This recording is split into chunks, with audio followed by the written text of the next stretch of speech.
तोरे आरती में धाई सातो रंग के फूल चढ़ावा। तोरे आरती में धाई सातो रंग के फूल चढ़ावा। कांच के थारी में चंदन बंदन दाई वो, कांच के थारी में चंदन बंदन धूपों बाती चढ़ावा। तोरे आरती में दाई सातो रंग के फूल चढ़ाओ। तोरे आरती में दाई सातो रंग के फूल चढ़ाओ।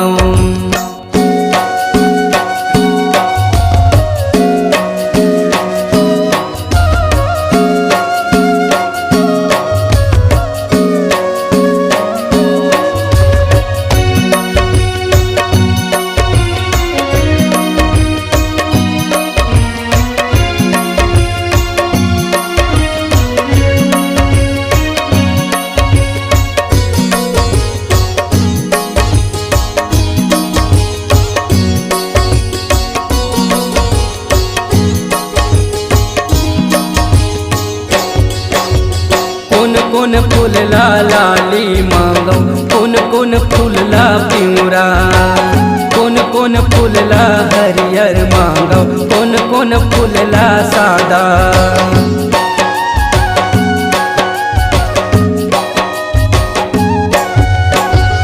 लाल लाल मोर गुड़हर फूले, सरसों फूले पिंगरा, हरियर हरियर माते जवारा, मोंगरा फूले सादा।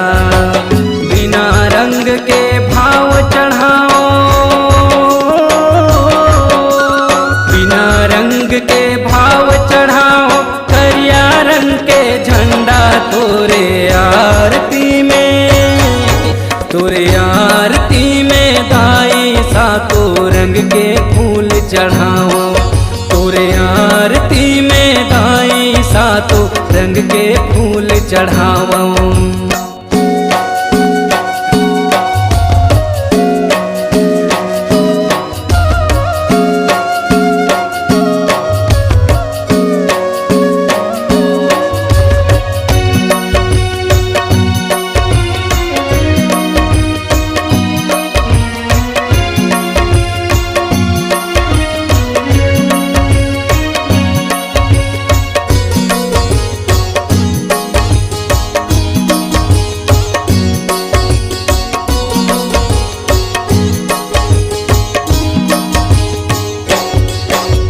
कहाँ ले लानौ अमृत जल औ, कहाँ ले पावन माटी, कहाँ ले सुंदर साज सिंगार औ, कहाँ ले आए जगराती।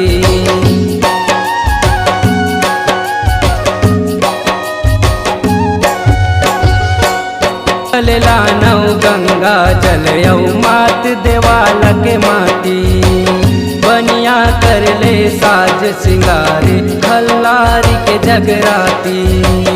नाक नथेली में सूरज चमके हो, नाक नथेली में सूरज चमके, कान के बाली में चंदा। तोरे आरती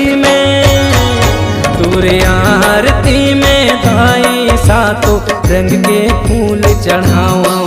तोरे आरती में दाई सातो रंग के फूल चढ़ावा। कांस के थारी में चंदन बंदन दाई वो, कांस के थारी में चंदन बंदन धूपों बाती चढ़ावा। तोरे आरती में दाई सातो रंग के फूल चढ़ावा। तोरे आरती में दाई सातो रंग के फूल चढ़ावा। तोरे आरती में दाई सातो रंग के फूल चढ़ावा। तोरे आरती में दाई सातो रंग के फूल चढ़ावा।